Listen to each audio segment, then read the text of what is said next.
Of sugar, ये उसका molecular formula है in moles per litre if it's 20 grams are dissolved in enough water to make a final volume of 2 litres. तो मुझे sugar जो है 20 grams वो 2 litre water में डिज़ोल्व कर दी गई और पूछा है कि मोल्स पर लीटर कितने हैं। जहाँ तक लीटर का सवाल है वो मुझे 2 लीटर से बात बन जाएगी, मैं डिवाइड कर दूंगा तो मुझे पर लीटर वाली स्टोरी तो हल हो जाएगी। 2 लीटर दिया 1 लीटर में बताना है तो वो यहाँ से हल हो जाएगा। लेकिन ये जो 20 ग्राम है इसको मुझे पहले मोल्स में कन्वर्ट करना होगा। जैसे ही मुझे वो मोल्स मिल जाएंगे तो मैं उसको डिवाइड करके 2 लीटर से मेरा आंसर आ जाएगा। तो इसके लिए सबसे पहले क्या करेंगे कि हम जो शुगर है इसका मोलर मास कैलकुलेट करेंगे, क्योंकि मुझे 20 ग्राम्स को मोल्स में कन्वर्ट करना है। इस वजह से मुझे इसका मोलर मास पता होना ज़रूरी है। तो देखिए कैसे करते हैं। C12H22O11 ये सारा कुछ ध्यान से लिख लें। और जो कार्बन है इसका जो मोलर मास होता है वो होता है 12.00 और इसको करें 12 से मल्टीप्लाई, क्योंकि इसके 12 एटम्स हैं। ये एक डेटा आ जाएगा, इसको लिख लेते हैं 144.00। ये जो हाइड्रोजन है इसका होता है 1.008 और इसको करें 22 से मल्टीप्लाई, तो इसका जो फाइनल आंसर आ जाता है वो आता है 22.176। सही होगी बात। और उसके बाद ऑक्सीजन का होता है 16, इन दोनों को 11 और 16 को मल्टीप्लाई करेंगे तो 176.00, यहाँ भी मैंने .00 लिख लिया। तो मेरे पास ये 3 क्वांटिटीज़ आ गई और मुझे तीनों को ऐड करना है।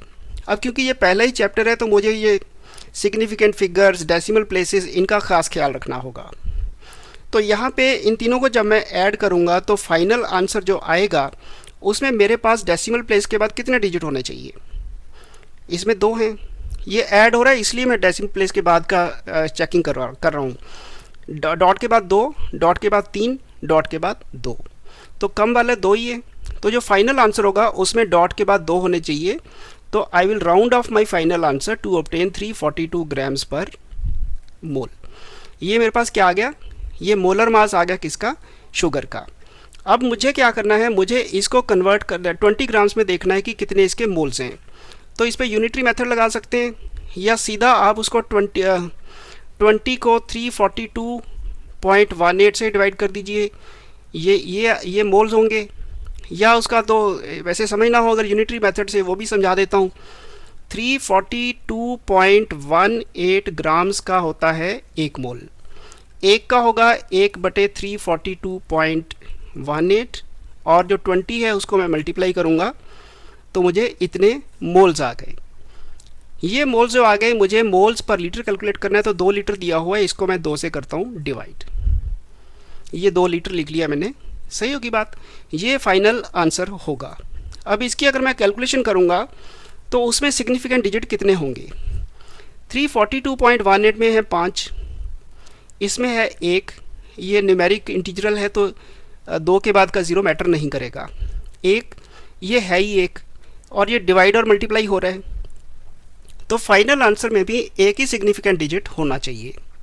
तो अगर मैं इसकी कैलकुलेशन करता हूँ, फुल कैलकुलेशन करता हूँ, तो मेरे पास आंसर आता है 0.0292।